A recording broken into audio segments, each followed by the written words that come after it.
Yo, what's up mga kulot? So, eto na naman, tapos na ako magatid sa mga anak ko ng pagpunta sa school. Kaya ako naman na ibabiyahe na. Siyempre, magpapagas muna tayo mga kulot para naman dire-diretso ang biyahe natin. So, sa mga oras na yan, nagbubuwas na ako ng apps natin dahil ang dami nakapilar sa station na to dahil medyo mura nga siya. 56 pesos na 57 pesos lang ang per liter na leaded nila. So nakuha na nga ako dito sa Araneta Terminal. Yan si sir papunta ng Ortigas. Ang per niya nga po pala dyan is 86 pesos. At binigyan niya ako ng 100 pesos. Yan sir, maraming salamat sa 14 pesos na tip. Tara sir, sahi ka na. Actually hindi niya nga alam kung yung pupuntahan niya kaya nag-angkas siya.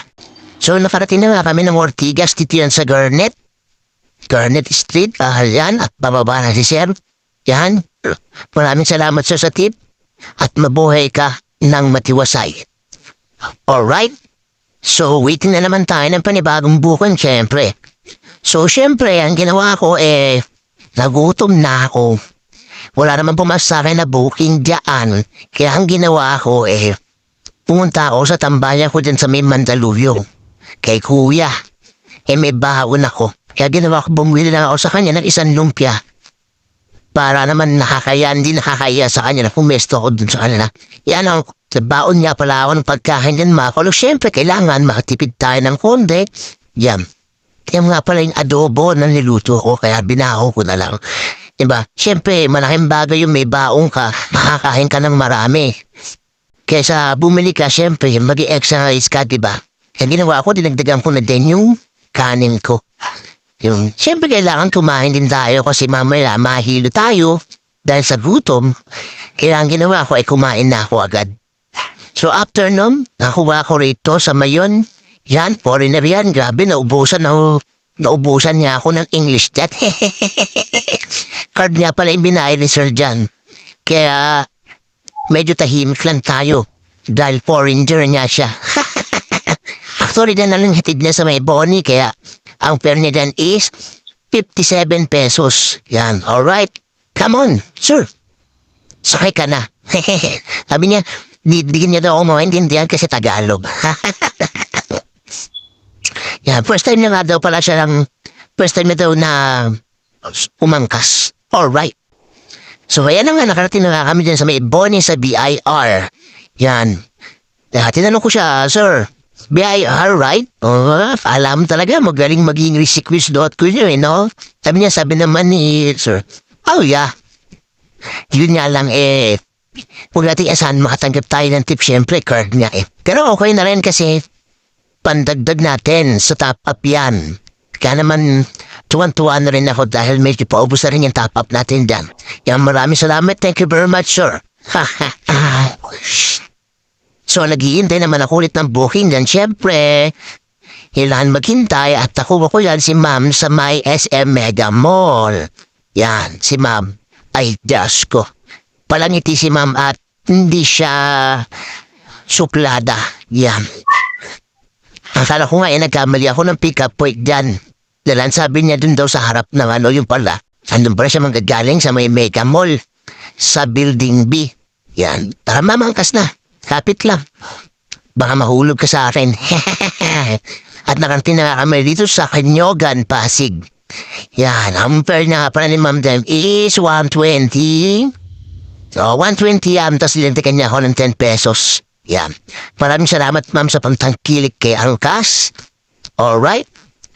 Yan, siyempre, kita na naman tayo dyan.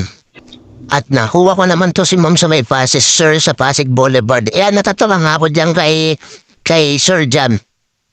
Sabi ko, sir, pasensya na, medyo mataas yung motor ko. Sabi naman niya, niriltok ngayon ako, sabi ni sir. Hindi kuya, talagang maliit lang ako. Natawa naman ako sa kanya kay sir, pero napakabait.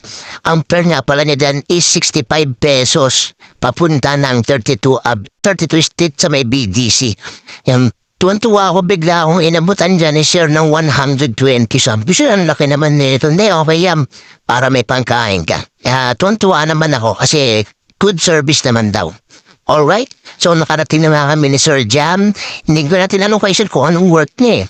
Pero tingin ko mukhang head siya ng sa building parang hotel eh. Yan eh. Kasi yung itsura niya eh. Kaya syempre huwag na tayo magalungkot ng buhay na may buhay. Magiging tismoso tayo niyan eh. Yan. Maraming salamat sir. Mabuhay ka. Sana masahay kita uli. So, yan na nga eh. Nakakuha ko ito sa may 11 Street. Alam niyo ba kung saan ang natin yan? Sa may Antipolo.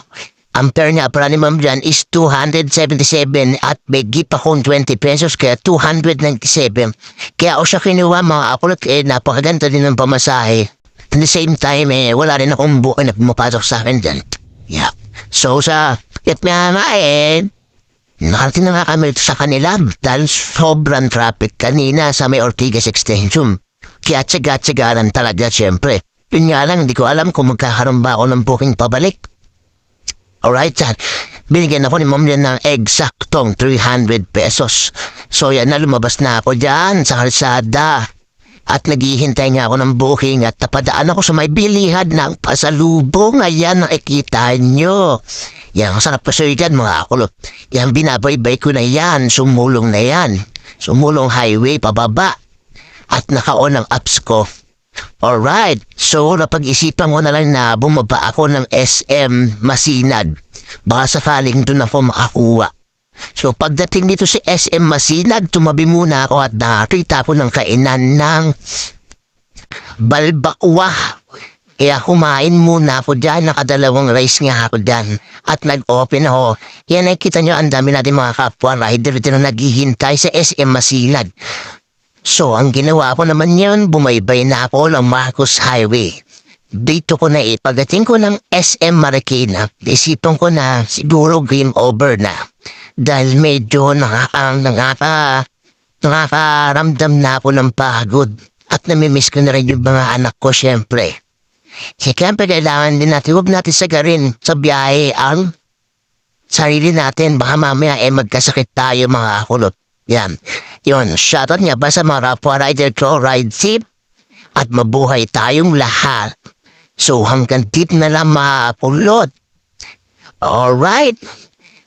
Hanggang sa muli, at sa peace, follow my page, like and share, and peace. God bless po sa inyong lahat.